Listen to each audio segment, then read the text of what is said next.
Hello everyone, welcome to teaching Pathshala. मैं हूं आपकी एजुकेटर ज्योति। आज इस वीडियो में हम बात करने वाले हैं रिगार्डिंग द पीएचडी नोटिफिकेशन जो कि एम्स दिल्ली के द्वारा पब्लिश किया गया है। आप देख सकते हैं, मैं इनकी ऑफिशियल वेबसाइट पे हूं। इसका लिंक आपको इसी वीडियो के डिस्क्रिप्शन बॉक्स में देखने को मिल जाएगा।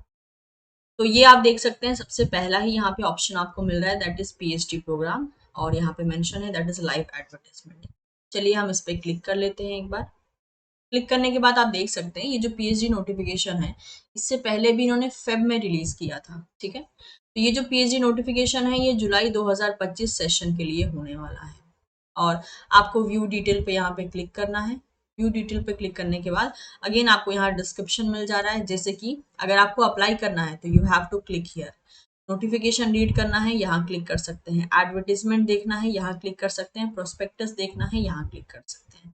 तो चलिए टाइम वेस्ट ना करते हुए हम डायरेक्टली प्रोस्पेक्टस देख लेते हैं, क्योंकि जो एडवर्टीजमेंट में मेंशन होगा, जो नोटिफिकेशन में मेंशन होगा, वो सारी चीजें ऑलरेडी प्रोस्पेक्टस में दी गई होंगी। मेक श्योर प्रोस्पेक्टस काफ़ी ज़्यादा लंबा है, लाइक मोर देन 70 पेजेस का पीडीएफ है, लेकिन उसमें आप कह सकते हो बहुत सारी ऐसी चीज़ें दी गई हैं जो कि एज अ कैंडिडेट आपको पता होना चाहिए। हम सिर्फ उस प्रोस्पेक्टस में जो मेन मेन पॉइंट है जो आपको पता होना चाहिए अप्लाई करने से पहले, उसके बारे में हम बात करेंगे। एम्स में पीएचडी अगर आपको करना है तो आपका नेट क्वालिफाइड हो या ना हो, आप अप्लाई कर सकते हैं। मतलब आपके पास आपका कोई भी फेलोशिप एग्जाम अगर क्लियर नहीं है, चाहे वो नेट हो, गेट हो, आईसीएमआर हो, डीबीटी हो, कुछ भी आपके पास नहीं है, तो भी आप यहाँ पे अप्लाई कर सकते हैं, क्योंकि इनके पास दोनों ऑप्शन है। मतलब ओन फेलोशिप का भी, यानी अगर आप इनमें से कोई भी एग्जाम आपने क्लियर किया है तो भी आप अप्लाई कर सकते हैं।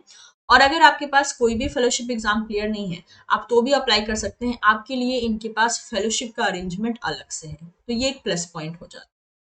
क्वालिफिकेशन की बात करें तो बहुत सारे डिपार्टमेंट इन्होंने यहाँ दिए हैं।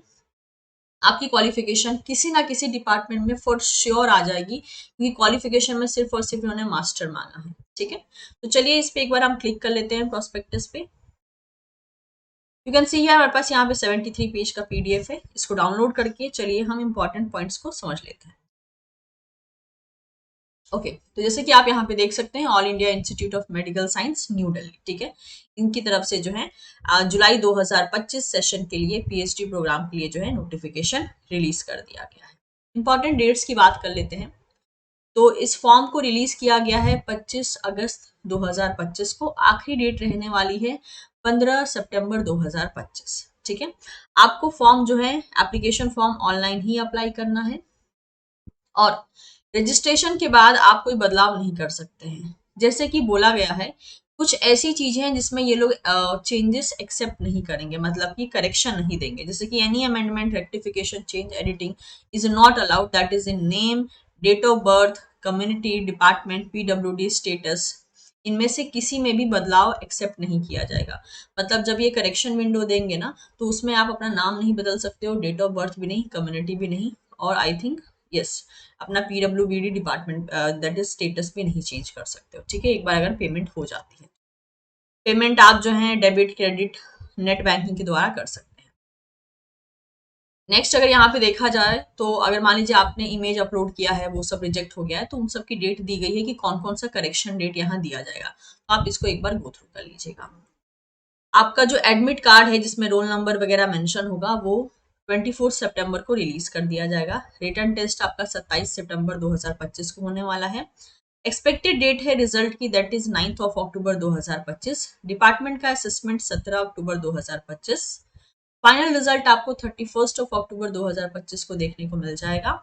एंड लास्ट डेट होगा पीएचडी प्रोग्राम को ज्वाइन करने का, दैट इज 22 नवंबर 2025।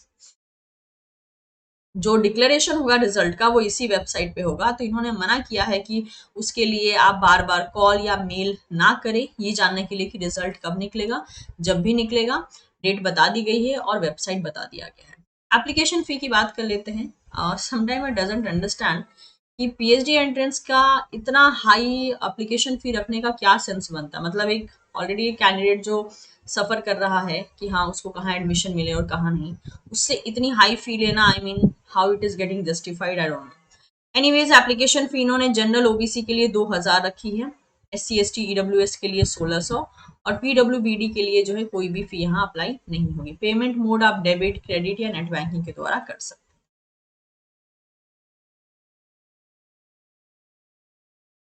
इंट्रोडक्शन आप चाहे तो यहाँ पे गो थ्रू कर लीजिएगा। Aim and objectives everything is given here. Summary की बात कर लेते हैं, एग्जामिनेशन समरी की।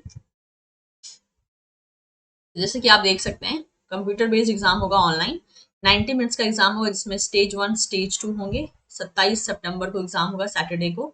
सेंटर जो होगा दिल्ली NCR मिलेगा आपको, आपका अपना सिटी नहीं मिलेगा। मतलब इस एग्जाम के लिए आपको दिल्ली ट्रैवल करना होगा। ठीक है, आपके शहर का कोई भी सिटी वगैरह नहीं मिलेगा, इस बात का ध्यान रखिएगा। नंबर ऑफ शिफ्ट एक ही होगा। टाइमिंग ऑफ एग्जामिनेशन सुबह 10 बजे से लेकर 11:30 बजे तक, यानी 90 मिनट का होने वाला है। इंग्लिश में पेपर आएगा। MCQ टाइप क्वेश्चन होंगे। ठीक है, स्टेज वन में आपको 30 क्वेश्चन मिलेंगे, स्टेज 2 में 40, टोटल मिला के 70 क्वेश्चन। MCQ टाइप होगा, जैसे कि बोल दिया गया है ऑब्जेक्टिव टाइप। क्वेश्चन की डिस्ट्रीब्यूशन की बात करते हैं तो यहाँ मेडिकल, डेंटल, नर्सिंग कैंडिडेट्स के लिए जो है ओके, ये हमारे लिए नहीं है। नॉन मेडिकल के लिए हम देख लेते हैं। आप मेडिकल फील्ड से यानी इनमें से किसी भी फील्ड से बिलोंग करते हैं, then you have to follow the medical department rule. मैं इस वीडियो में नॉन मेडिकल कैंडिडेट के लिए कवर अप कर रही हूँ, क्योंकि मैक्सिमम जो हमारे कैंडिडेट है, जो टीचिंग पाठशाला के व्यूअर्स हैं, वो आई थिंक मैक्सिमम लाइक 99% वो नॉन मेडिकल कैटेगरी में आएंगे। तो aptitude related covering English 30 marks का होगा एंड सब्जेक्ट रिलेटेड क्वेश्चन आपको 40 मार्क्स के होंगे। करेक्ट क्वेश्चन पे 1 मार्क्स दिया जाएगा, इनकरेक्ट पे 1/3 नेगेटिव होगा। अन आंसर के लिए 0 मार्क्स, नॉट आंसर के लिए या मार्क फॉर रिव्यू के लिए 0। अन आंसर किया है और मार्क फॉर रिव्यू किया है 0, not answer 0। Method of cut off देख लेते हैं। आपको जो है यहाँ पे लगभग 50% मार्क्स स्टेज 1 स्टेज 2 में कंबाइंड में स्कोर करना होगा, क्योंकि 70 मार्क्स का पेपर है, 35 आपको स्कोर करना होगा, तभी आप स्टेज 3 के लिए एलिजिबल होंगे।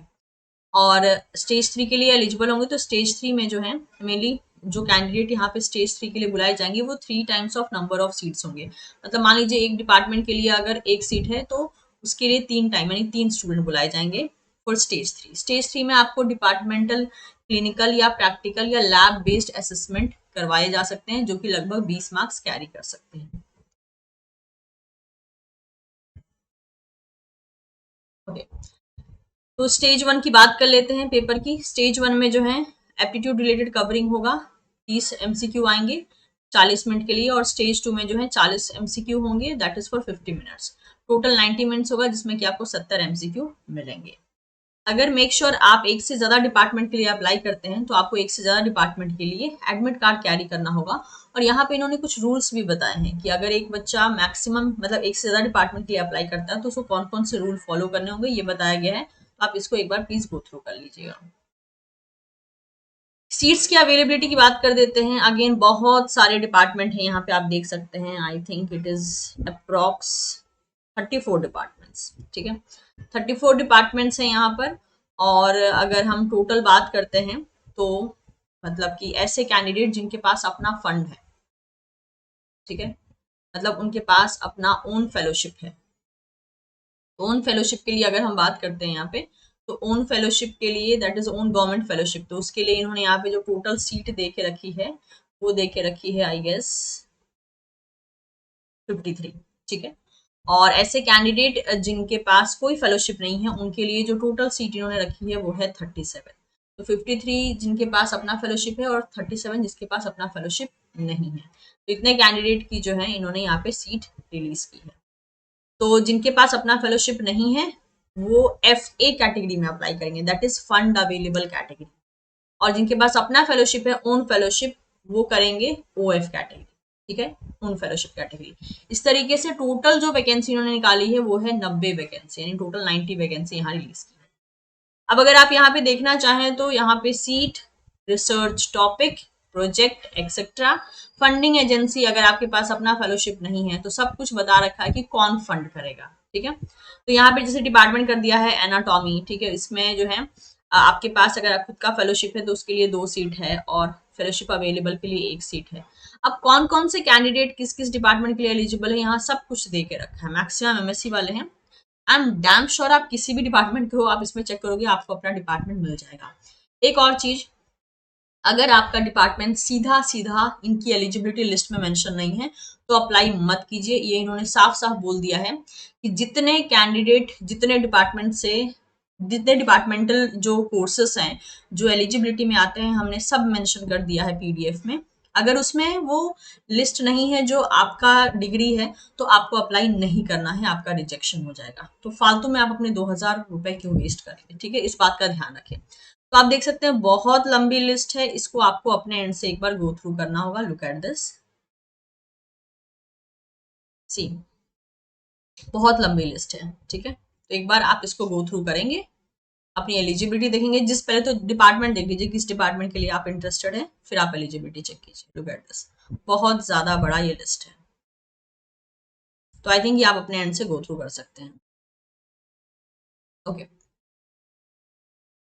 तो वही चीज यहाँ पे बोला है, जिन कैंडिडेट्स के पास अपना खुद का गवर्नमेंट फेलोशिप है जैसे सीएसआर, नेट, डीबीटी, आईसीएमआर, उनको ओएफ कहा जाएगा, तो वो ओएफ ही सेलेक्ट करेंगे, ठीक है। इनफैक्ट वो ओएफ और एफए दोनों सेलेक्ट कर सकते हैं चाहे तो। लेकिन जिसके पास अपना फेलोशिप नहीं है वो हर हाल में एफए ही सेलेक्ट करेंगे। एफए कैटेगरी मतलब कि फेलोशिप अवेलेबल कैटेगरी, क्योंकि आपके पास अपना फेलोशिप नहीं है तो आपको एम्स जो है अलग अलग फंडिंग एजेंसी से आपको फेलोशिप दिलाएगा। जनरल एलिजिबिलिटी की बात कर लेते हैं, that is specially for non medical department, जो कि आप देख सकते हैं मास्टर डिग्री चाहिए 2 साल की। और जो भी यहाँ पे मेंशन किया गया है रेस्पेक्टिव डिपार्टमेंट के लिए वही डिग्री होनी चाहिए, कोई और डिग्री नहीं चलेगी। इसके अलावा जैसे मान लीजिए अगर आप ऐसे कैंडिडेट हैं जिन्होंने एमएससी किया है अदर देन एमएससी नर्सिंग, या एमटेक किया है, या एमटेक डिग्री लिया है, या बीए एमएस लिया है, या बीएच एमएस लिया है, तो वो नॉन मेडिकल के लिए एलिजिबल हो जाएंगे, ठीक है। एंड इसके अलावा उनको जो है 60% मार्क्स की जरूरत होगी। अगर आपने मास्टर डिग्री डिस्टेंस एजुकेशन से किया है तो आप एलिजिबल नहीं है। स्पेशल वेटेज उन कैंडिडेट्स को दिया जाएगा जिनके पास अपनी खुद की फेलोशिप है, जैसे कि CSIR, net JRF, ICMR JRF, DBT JRF, या एनबीएचएम स्क्रीनिंग टेस्ट।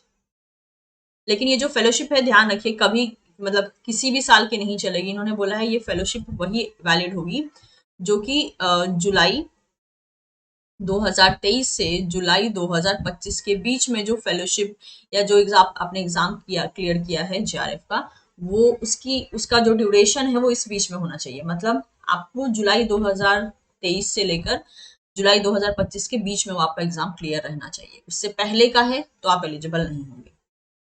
और जो भी आप फेलोशिप के लिए यहाँ पे ऑप्ट कर रहे हैं वो फेलोशिप जो है एम्स दिल्ली में मान्य होनी चाहिए, यानी कि उसकी वैलिडिटी होनी चाहिए। ड्यूरेशन ऑफ कोर्स वगैरह आप यहाँ पढ़ सकते हैं। मेथड ऑफ सिलेक्शन की हमने ऑलरेडी बात कर ली, लेकिन फिर भी यहाँ डिटेल में दिया गया है कि स्टेज 1 30 मार्क्स का होगा, 1 मार्क्स कैरी करेगा एक क्वेश्चन। इसमें एप्टीट्यूड रिलेटेड एमसीक्यू होंगे जिसमें इंग्लिश भी कवर किया जाएगा, रिटन एंड वर्बल स्किल आएगा इंग्लिश में, बायोस्टैट आएगा, रिसर्च मेथोडोलॉजी आएगी, cell biology, lab technology. Stage 2 जिसमें 40 क्वेश्चन आएंगे, इसमें भी 1 मार्क्स होगा एक क्वेश्चन के लिए। Subject related theory based MCQ आएंगे आपके लिए ऑफ एमडी, एमएस, एमडीएस और एमएससी लेवल के, ठीक है। तो यार आपका एमएससी लेवल है तो आपको एमएससी लेवल के मिलेंगे। तो स्टेज 1 स्टेज 2 में आपको टोटल 70 मार्क्स दिए जाएंगे, 30 + 40 करके टोटल टाइम होगा 90 मिनट्स। स्टेज 3 में तो आपको बता ही दिया गया है कि 50% आपको इन 35 मार्क्स स्कोर करना है, तभी आप स्टेज 3 के लिए एलिजिबल हो जाते हैं। नॉन मेडिकल कैंडिडेट के लिए जो है यहाँ पे स्पेशल वेटेज था, 10 marks will be added to the total score of stage 1 and stage 2 for the candidate जिन्होंने ये सारे एग्जाम क्लियर किया है। जैसे कि अगर आप स्टेज 2 3 के लिए एलिजिबल हैं तो आपको 10 मार्क्स दे दिए जाएंगे। साथ ही साथ अगर आपने, ठीक है, दैट इज लास्ट 2 साल में अगर इनमें से कोई भी एग्जाम क्लियर किया है तो आपके जो भी 35 मार्क्स हैं उसमें और जो है यहाँ पे 10 मार्क्स प्लस कर दिए जाएंगे। Fine, okay. आप अगर आप खुद के पास आपके पास मतलब आपकी अपनी फेलोशिप है तो ऐसे केस में आपको जो है प्रूफ अवार्ड लेटर जो है अपलोड करना होगा। और आपका जो क्वालिफिकेशन है वो जून 2023 से जुलाई जुलाई 2023 से जुलाई 2025 के बीच में वो एग्जाम क्लियर रहना चाहिए। स्टेज 3 में वही बोला गया है, 20 मार्क्स कैरी करेगा ये। इसमें आपको वही चीज बताई गई है, departmental, clinical, practical, laboratory assessment वगैरह देखा जाएगा। फाइनल रिजल्ट जो है जो बच्चे टोटल मतलब स्टेज 1 स्टेज 2 एंड स्टेज 3 में 50% पूरा मिला के स्कोर करेंगे उनको जो है फाइनल मेरिट लिस्ट में उनका नाम दे दिया जाएगा। एग्जामिनेशन जो है दिल्ली एनसीआर में ही कंडक्ट होगा, ध्यान रखिएगा। स्टेज 1 स्टेज 2 का इवैल्यूएशन हमने ऑलरेडी देख लिया स्टार्टिंग में ही कि कितने मार्क्स से क्वेश्चन आएंगे और कितना नेगेटिव। ओके, बाकी यहाँ पे बहुत इंपॉर्टेंट बाकी जो चीजें हैं जैसे कि जो आपको फॉर्म भरने के लिए जरूरी होती हैं वो सारी चीजें यहाँ पे दी हैं, तो आप अपने एंड से भी एक बार गो थ्रू कर लीजिएगा। और इसके अलावा यहाँ पे इन्होंने यूजर मैनुअल दिया है कि आप लॉग इन करेंगे तो आपको क्या दिखेगा, कैसे फिलअप करना है, सब कुछ बता के रखा है, तो इससे आपकी हेल्प हो जाएगी। ठीक है, तो ये था सारा का सारा detail regarding the AIIMS PhD July 2025 session. उम्मीद करती हूँ ये इन्फॉर्मेशन आपके लिए यूजफुल रहा होगा। इससे जुड़े सारे इंपॉर्टेंट लिंक आपको इसी वीडियो के डिस्क्रिप्शन बॉक्स में देखने को मिल जाएंगे। कोशिश पसंद आई हो तो चैनल को सब्सक्राइब कर सकते हैं ऐसी ही वीडियो की नोटिफिकेशन टाइमली पाने के लिए। और वीडियो इन्फॉर्मेटिव लगी हो तो इसे आप अपने दोस्तों के साथ भी शेयर कर सकते हैं। कोई सुझाव या फीडबैक हो तो कमेंट सेक्शन में आप कमेंट भी कर सकते हैं। Thank you so much everyone, will see you soon in the next session. Bye bye.